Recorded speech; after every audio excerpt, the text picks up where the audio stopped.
વામાં છેલ્લી ઘડીએ પલટાઈ બાજી ભાજપ ઉમેદવાર સ્વરૂપજી ઠાકોરની જીત. જોરદાર ટક્કર બાદ વાવ બેઠક પર ભાજપના સ્વરૂપજી ઠાકોરની જીત થતાં કોંગ્રેસની છાવણીમાં છવાયો સન્નાટો. સવારથી જ કોંગ્રેસના ઉમેદવાર ગુલાબસિંહ રાજપૂત આગળ ચાલી રહ્યા હતા, જ્યારે લાસ્ટ રાઉન્ડમાં ભાજપના ઉમેદવારનો ભવ્ય વિજય થયો છે. ત્યારે વાત કરીએ તો બનાસકાંઠાની વાવ વિધાનસભાની પેટા ચૂંટણીનું પરિણામ જાહેર થઈ ચૂક્યું છે.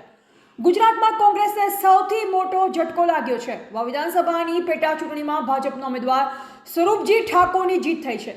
ગત લોકસભા ચૂંટણીમાં ગેનીબેન ઠાકોરે બનાસકાંઠા બેઠક પરથી જીત મેળવી હતી, જેને લઈ વાવ વિધાનસભા બેઠક પર પેટા ચૂંટણી યોજવામાં આવી.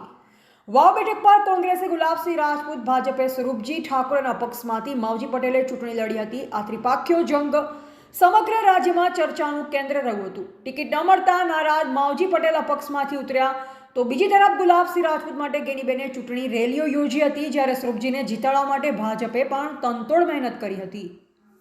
Reporter Latif Khan Malek, Savarna Bharat news, Suigam.